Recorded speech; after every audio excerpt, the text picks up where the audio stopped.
কারণ হচ্ছে ইজিপশিয়ানরা বিশ্বাস করতো তাদের লাইফটা হচ্ছে মানুষের জীবনটা সূর্যের যে যাত্রাপথ, সোলার যে পাথ, সেরকম, অর্থাৎ পশ্চিম দিকে অস্ত যায়। সেই জন্য তারা পিরামিড তৈরি করতো পশ্চিম দিকে, অর্থাৎ যেদিকে সূর্য অস্ত যাচ্ছে সেদিকেই হচ্ছে মানুষের মতো মানুষের শেষ। সেই জন্য এই পশ্চিম দিকে তারা করেছিল।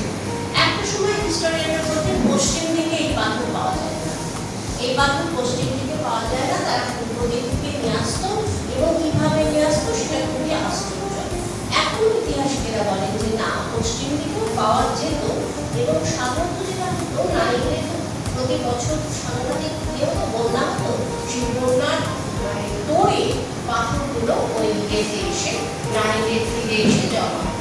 কিন্তু সেখান থেকে এনে আমি যদি ধরেও নিই, সেখান থেকে তারা নিয়ে আসতো, কিন্তু এই যে একটার পর আরেকটাকে প্লেস করা এবং এই বিপুল একটা জাইগ্যান্টিক স্ট্রাকচার তৈরি করা, সেইটা কি করে তারা তখন করতে পেরেছিল সে নিয়ে কিন্তু ঐতিহাসিকদের মধ্যে এখনো যথেষ্ট বিতর্ক আছে। কারণ যে ইঞ্জিনিয়ারিং নলেজটা থাকলে, যে অ্যাডভান্সড টেকনিকটা জানা থাকলে এই কাজটা করা সম্ভব, তখন কিন্তু মানুষের সেই অ্যাডভান্স টেকনিকটা জানা ছিল না। এবং মোটামুটি বলা হয় ৮০ লক্ষ শ্রমিক একটা পিরামিড তৈরি করার কাছে, তারা ৮০ লক্ষ শ্রমিক ব্যবহার করতে ২০ বছর ধরে, ওভার 20 ইয়ার্স এই একটা পিরামিড তৈরি হয়েছে। এবং এটার পিছনে একটা কারণ আছে। বছরে খুব অল্প সময় ইজিপ্টে কৃষিকাজ হতো, তারপরে বাকি দিন তারা বসে থাকতো। এই যে তাদের কিছু লোককে খাওয়া বার করতে কোনো রাস্তা বার করতে হবে, যদি ফেরাও যারা, সেই ফেরাওরা তাদের এই কাজটা নিয়ে নিতে ৮০ দিন ধরে তারা এই কাজটা, বছরে ৮০ দিন, 80 days তারা এই কাজ করত, অর্থাৎ এই পিরামিড তৈরি কাজ করত। আগে একটা কথা খুব প্রচলিত ছিল যে যারা পিরামিড তৈরি করতো, করে পিরামিডের মধ্যে ফেরাওয়ের যে মামিফিকেশন হতো, সেই মামিফাইড দেহ এবং তার সঙ্গে তার বিপুল সম্পত্তি ওই ঢুকিয়ে সিল করে দিত, তারপর তাদের মেরে দেওয়া হতো। কারণ ওই সিক্রেটটা যাতে কেউ জানতে না পারে, সেইটা ইজিপশিয়ানদের কাছে খুব জরুরি ছিল। যদিও চোর ডাকাতের হাত থেকে তারা বাঁচাতে পারে, পিরামিডগুলো তারা চোর ডাকাতের হাত থেকে বাঁচাতে পারেনি। প্রচুর চুরি গেছে, প্রচুর ভালো ভালো প্ররত্ন এখান থেকে চুরি হয়ে গেছে। এই সামনে যেটা রয়েছে দেখো, এটাকে বলে স্ফিংস। স্ফিংস হচ্ছে তখনকার দিনে যিনি একজন ফেরাও ছিলেন, কাফরে, তার খুব তিনি সাংঘাতিক শক্তিশালী ছিলেন। অ্যাকচুয়ালি এই এত বড় স্ট্রাকচারগুলো করার কারণ কি বলতো? তার কারণ হচ্ছে বোঝানো যে আমি কতটা পাওয়ারফুল, আমাকে প্রশ্ন করো না, ডোন্ট চ্যালেঞ্জ মাই পাওয়ার। কারণ ইজিপ্টে বহু গোষ্ঠীর লোক ছিল, এদের একত্রিত করে ফেরাও এদের উপর নিজের ক্ষমতা চাপিয়ে দিয়েছিলেন। সেই জন্য এই সমস্ত জাইগ্যান্টিক স্ট্রাকচার তৈরি করে বুঝিয়ে দিতেন যে ডোন্ট ট্রাই টু চ্যালেঞ্জ মাই পাওয়ার। আমি কিন্তু এইরকম বড় বড় মাইটি স্ট্রাকচার তৈরি করতে পারি যা তোমরা তৈরি করতে পারবে না। সেই জন্য এই যে গিজার যে স্পেসটা রয়েছে কাফরে, এটার মুখটা হচ্ছে মানুষের আর দেহটা হচ্ছে সিংহ। এটাও ওই লাইমস্টোন দিয়ে তৈরি হয়েছিল এবং মোটামুটি এগুলোর বয়স কিন্তু সবই প্রায় ৫,০০০ বছর। যীশু খ্রিস্টের জন্মের ২,৫০০ থেকে ৩,০০০ বছর আগে এগুলো তৈরি হয়েছে।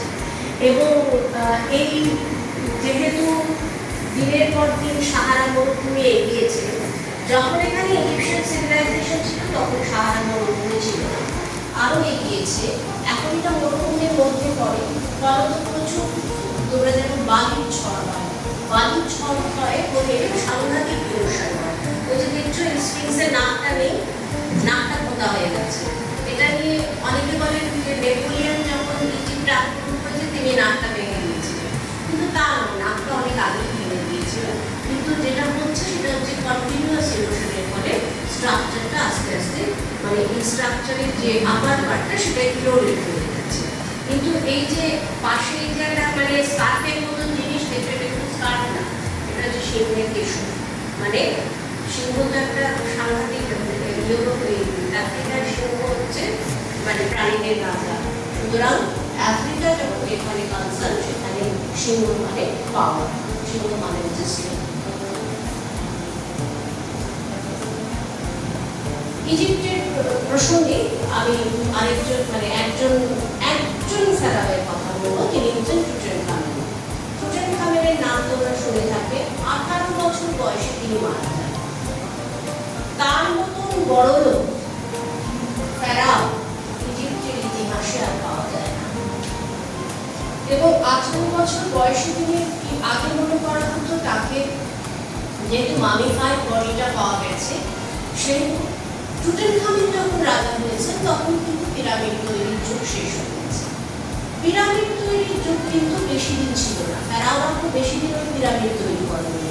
তারপরে তাদের ওই সমাধিস্থ করে দেওয়া হতো, সঙ্গে সব জিনিসপত্র মাটির তলায় চেম্বার তৈরি করে সব জিনিসপত্র সঙ্গে দিয়ে দেওয়া হতো। কাঠ থেকে চেয়ার, টেবিল, জলের গিলাস, রান্নার জিনিস সব দিয়ে দেওয়া হতো। মনে করা হতো বড়জন নেই, মানে এটা তো একটা যাত্রীর journey from this world to the next world.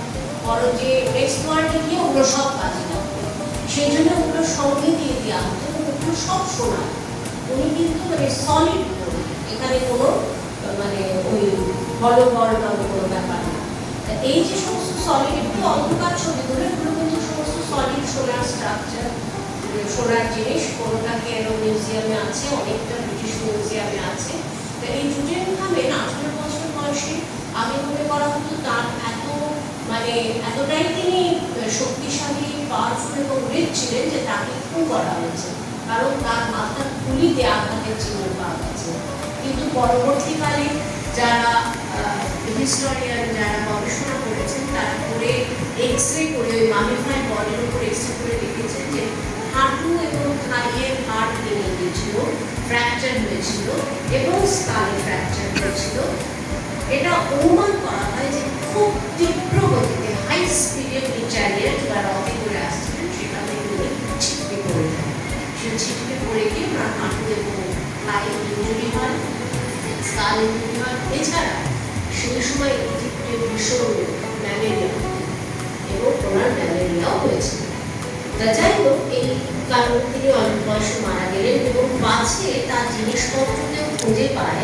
এই জন্য তাকে কোথায় যে কোন স্থানে সমাধিস্থ করা হয়েছিল এ খবর বহুদিন পর্যন্ত কোনো ইজিপ্টোলজিস্ট, কোনো আর্কিওলজিস্ট তারা অনুসন্ধান করেও জানতে পারেনি। তার কারণ হচ্ছে যে অ্যাকচুয়ালি ইজিপশিয়ানরা খুব বুদ্ধিমান ছিল। তারা কি করতো, এই পাছে চোর ডাকাতরা ঢুকে এগুলো চুরি করে নেয়, তারা একটা কার্স বা অভিশাপ দিয়ে রাখতো যে যে হাত দেবে তার একটা কোনো না কোনো বিপদ হয়ে যাবে। এবং প্রথম যিনি এই নিয়ে গবেষণা শুরু করেন, খুঁজতে শুরু করেন, তিনি একটি বিষাক্ত পোকার কামড়ে মারা যান ইজিপ্টে। তখন লোকের মধ্যে বিশ্বাস আরও বদ্ধমূল হয় যে তাহলে বোধ হয় টুটেনখামেনের যে মমি বা টুটেনখামেনের যে সমাধি, এটা খুঁজে পাওয়া যাবে না বা খুঁজে পাওয়াটা উচিত হবে না। কিন্তু দুজন অত্যন্ত বেগরোয়া মানে পুরাতত্ত্ববিদ এবং ইজিপ্টোলজিস্ট, হাওয়ার্ড কার্টার এবং লর্ড কার্নারগন, তিনি আসেননি, তিনি টাকাটা দিয়েছিলেন, তিনি এই এক্সকাভেশনের টাকাটা দিয়েছিলেন। সেই হাওয়ার্ড কার্টার কিন্তু তিনি আশা ছাড়েননি, তিনি বহু মানে চেষ্টা করে করে শেষ অবধি এই টুটেনখামেনের সমাধি খুঁজে পেয়েছিলেন। সেখানেও গল্প আছে যে এইটা খুঁজে পাওয়ার পরে বিদেশে যখন এটা খুঁজে পাওয়া যায় তখন লর্ড কার্নারগনের বিরাট একটা কার অ্যাক্সিডেন্ট হয়েছিল, হাওয়ার্ড কার্টারের আদরের কুকুর মারা গিয়েছিল, অনেক কিছু হয়েছিল। কিন্তু হাওয়ার্ড কার্টার মানে মহান তবিয়তে বহু বছর তিনি বেঁচেছিলেন এবং তিনি বেশ মানে দীর্ঘ শান্তিপূর্ণ জীবনযাপন করেছিলেন। সুতরাং এই কার্সের ব্যাপারটা যে কত মানে ওটা যে অ্যাকচুয়ালি গল্প, তোমরা নিশ্চয়ই অনেক গল্প টল্পে দেখো যে ইজিপশিয়ান মানুষের একটা অভিশাপ কার্স থাকে, ওটা অ্যাকচুয়ালি গল্পই, এগুলো বাস্তবে সত্য নয়। It is yet to be established. Faint blood marks have been found which suggests human blood of AB positive. এই যে ছবিটা, এই ছবিটাতে এটা কোনো ছবি, এটা একটা ছবি। শ্রাউড মানে হচ্ছে যে কাপড় দিয়ে মৃতদেহ জমিয়ে রাখা হয়। তা এই টিউরিন মিউজিয়াম, লেকে টিউরিন মিউজিয়াম আছে ইটালিতে, সেই টিউরিন মিউজিয়ামে এটা রাখা আছে। এই শ্রাউটটাকে রাখা আছে টিউরিন মিউজিয়ামে, ইটালির টিউরিন মিউজিয়াম। এবং এই যে ছবিটা, এই ছবিটা 1898 সালে, এটা ছবি না, এটা হচ্ছে ছবির নেগেটিভ। ছবির নেগেটিভ থেকে 1898 সালে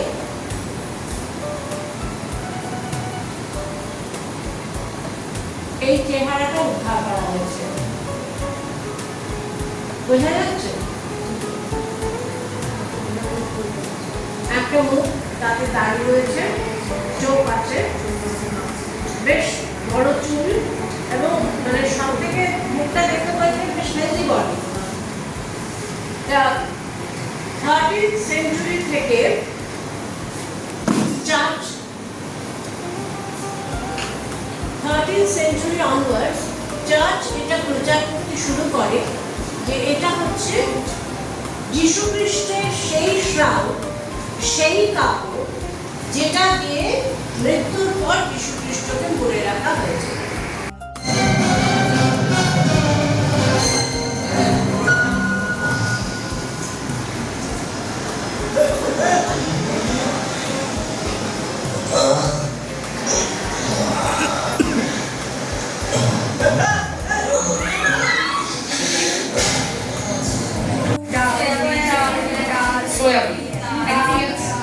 Ready? Okay. So, এই প্রোটিনগুলোর মধ্যে কি থাকে? নন নিউট্রিশনাল কি থাকে? Protein is made up of dash. বলতে পারবি? বল মনে যাবে? একটু শব্দ হয়ে গেল না? বেশি কেমিস্ট হয়ে গেল। আচ্ছা, নিউট্রিশন এরা অ্যামাইনো অ্যাসিডস। হ্যাঁ, আমি তো সেগুলো বলবে না, জাস্ট ওয়েট করছি। ফাইন, আমাকে কেউ বলতে পারবে, আরেকটু জেনারেল বলছি, কেউ আমাকে বলতে পারবে আয়রন রিচ ফুড লোহা আছে যাতে? পালং শাক, ইন্টারেস্টিং। আর কিছু তো হ্যাঁ, সরি, ড্রামস্টিক, শিওর, সামান্য আছে চাকরিটা হচ্ছে রিলিজিয়াসকে আনসারগুলো শুনে। আর একদম অবভিয়াস যেগুলো, এনিথিং রেড, রাইট? বেদানা। আর আমি আনসারগুলো কালেক্ট করছি। খেজুর, মোচা, ক্যারেট, আর সেটাই জেনে নিচ্ছি। এসো কোথায় বসবে দেখো। অডিটোরিয়ামে গেলে ভালো, কারণ কাটলে তুই তো জানিস, চিন্তায় করে গেছো তুমি না।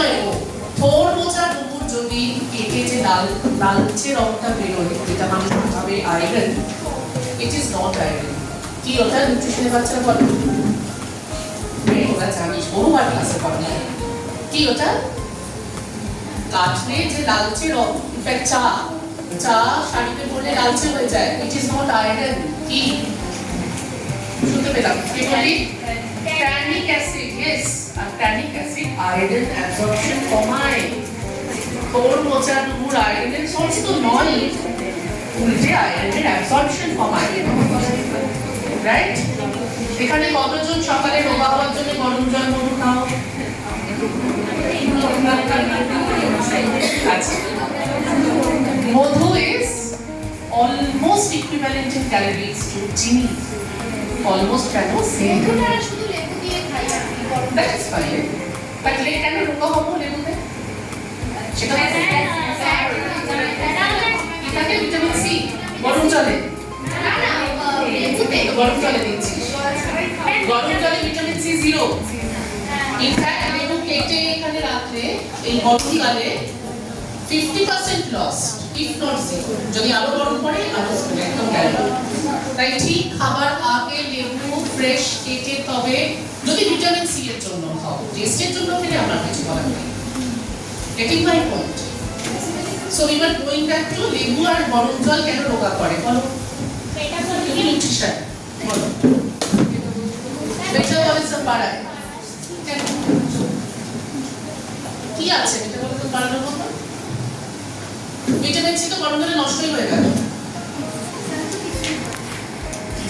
হয় না। Actually, there is no solid scientific evidence. You're correct.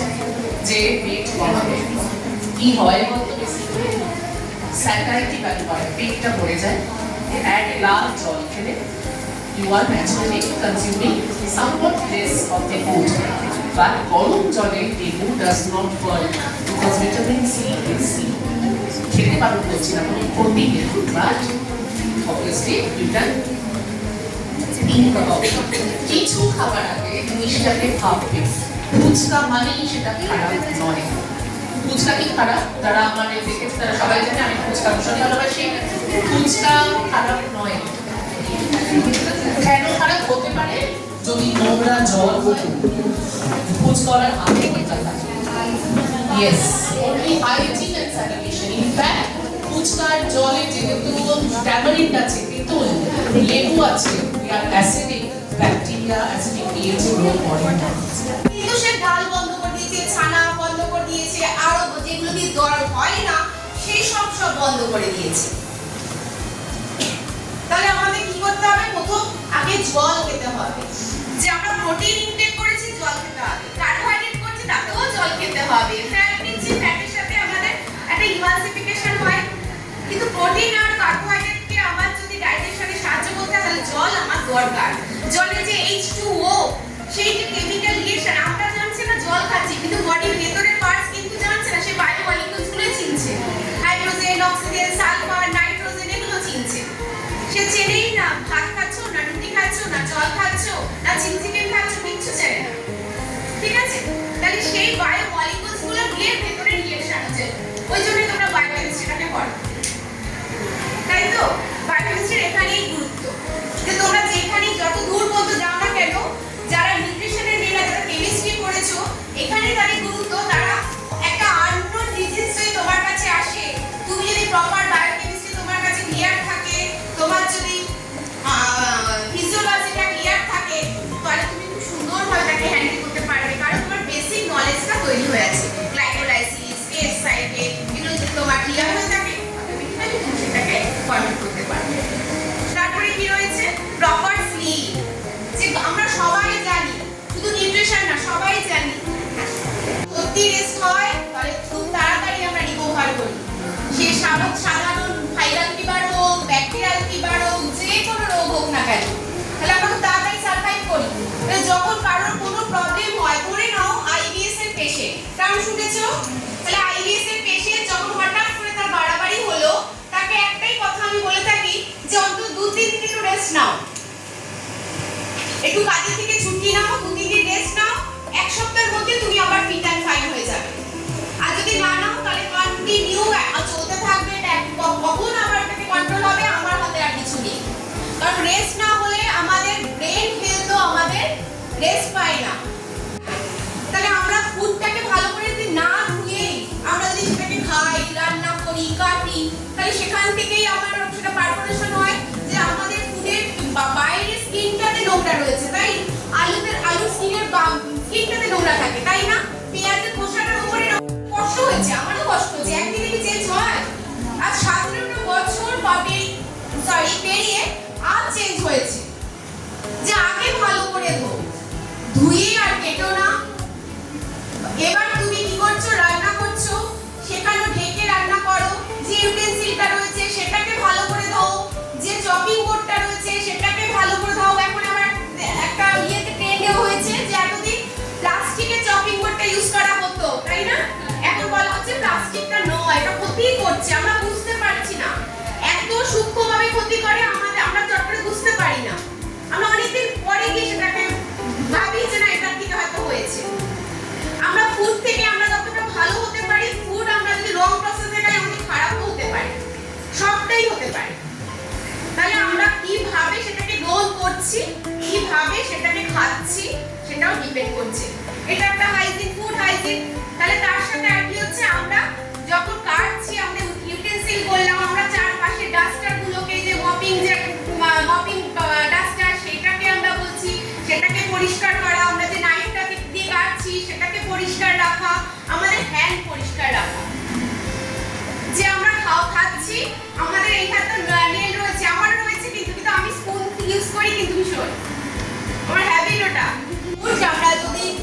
নেই, তার মধ্যে থেকে আমরা ভেরিয়াস আমরা নিউট্রিয়েন্ট গুলো পেতে পারি। তাহলে আমাদের ভেরিয়াস নিউট্রিয়েন্টের মধ্যে আমরা 6টা নিউট্রিয়েন্ট আমরা জানি।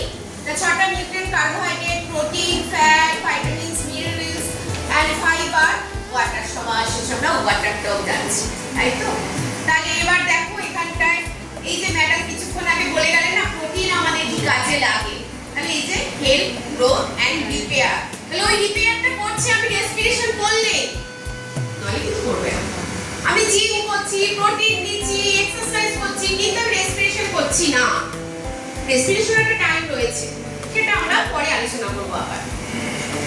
আচ্ছা, কার্বোহাইড্রেট আমাদের মেইন এনার্জি সোর্স। কার্বোহাইড্রেট বাদ দিয়ে আমরা চলি, তাই না? আমাদের নিড, আমাদের WHO আমাদের কিন্তু বলে না কার্বোহাইড্রেটকে বাদ দিয়ে চলতে। ব্যালেন্স ডায়েট বলতে আমরা কার্বোহাইড্রেট, প্রোটিন, ফ্যাট প্রত্যেকটাই নেব, কোনোটাকে বাদ দিয়ে নয়। কিন্তু আমরা কতটা নেব, কখন নেব, কিভাবে নেব, কি ধরনের কার্বোহাইড্রেট নেব, সেটাই ইম্পর্টেন্ট। কার্বোহাইড্রেটটাকে অ্যাভয়েড করে না। ফ্যাট, ফ্যাট বলতে কি বোঝো তোমরা? কি বোঝো বলো? এখানে আমি ফটো করে দিয়েছি, দেখো কি লেখা আছে। ফ্যাট আমাদের কিসের কি ফাংশন করছে সেটা বলছি, কিন্তু ফ্যাট বলতে কি বোঝো? কি ধরনের ফ্যাট? এই যে ফাংশন করছে বলছে সাপোর্ট ব্রেন, হার্ট হেলথ, ওটা হার্টটাকে মিস্টেক হয়ে গেছে, heart health, liver health support করে, কিন্তু সে কোন ফ্যাট? একজন বলো, ওই যে পেছনে তুমি বলো, কি বলছো বলো, কোন ফ্যাট? হ্যাঁ বলো। unsaturated আর saturated fat হয় তো স্যাচুরেটেড না, আনস্যাচুরেটেড ফ্যাট। unsaturated fats আমাদের শরীরের জন্য পলি আনস্যাচুরেটেড, তাই তো? মোনোফা মুপা, তাই তো?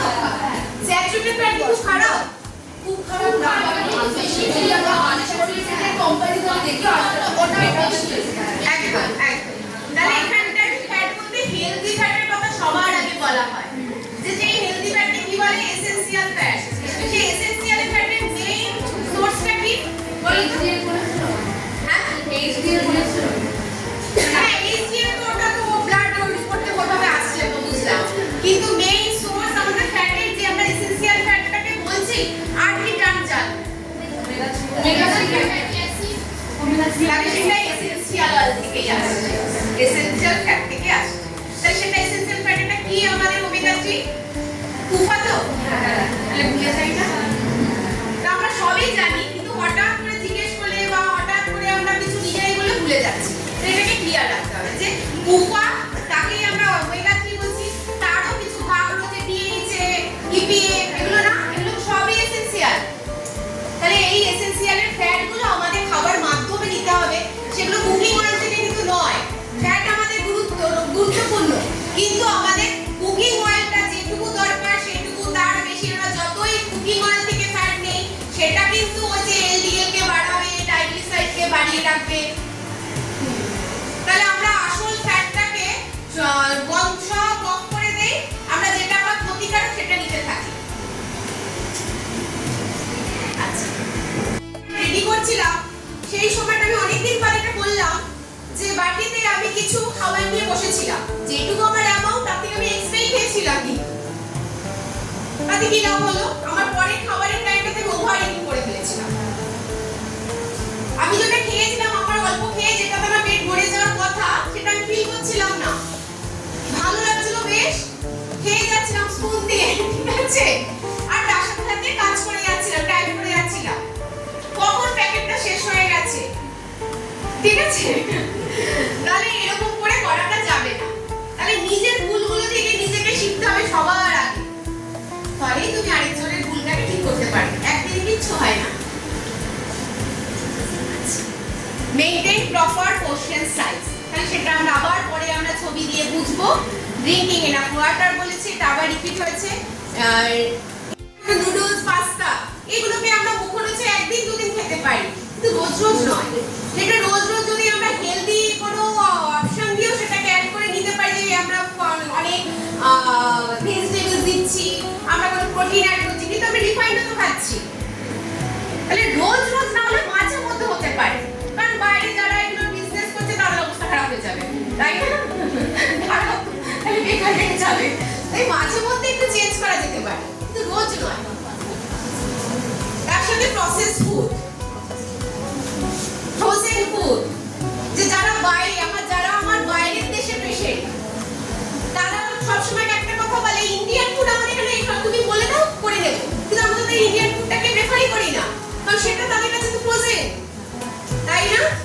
তাদেরকে আবার বোঝাতে হয়। যে বোঝে সে ভালো হয়, যে না বোঝে সে চলে যায়। আবার অনেকদিন বাদে 2-3 বছর বাদেও আবার ফিরে আসে যে আমি না একটু ভালো হয়েছিলাম, আবার একটু সুযোগ দেবে? নিশ্চয়ই দেবো, কেন দেবো না? ঠিক আছে, তাহলে এটাও ভাবতে হবে। তার সাথে কি ফ্রাইড ফুড, যে ফ্রাইড ফুড কি, হ্যাঁ ম্যাডাম ফুচকার কথা বলছে, ফুচকা ভালো কিন্তু খেয়াল রাখতে হবে ফুচকা ডিপ ফ্রাইড ফুড, তাই না? ফুচকাতে কি আছে, ওই যে আমরা যে খাবারটা খাবো দেখবো আমরা ভাবতে সবার আগে ওটার মধ্যে কি আছে, কেন খারাপ হচ্ছে, কেন ভালো বলা হচ্ছে। যাদের অ্যাসিডিটির সমস্যা আছে সে খেতে পারে না, আবার এমনও মানুষ আছে তেঁতুল খেতে খুব ভালোবাসে, তাকে আমি তেঁতুলটাকে ইউজ করাই। যে আমার কাছে সারা জীবনে আমি একজন পেশেন্টকে পেয়েছিলাম যে পাতি লেবুটা দাঁত দিয়ে চিবিয়ে খেতে পারে। কেউ পারবে খেতে এটা? কিন্তু তার কোনো কষ্ট হয় না, তাহলে কি খুব ভালো, তো মানে ভিটামিন সিটাকে খেতে পারবো। এত সুন্দর যদি খেতে পারে আমি তো ইউটিলাইজ করাতেই পারি, আমি বসেই গেছি করানোর জন্য।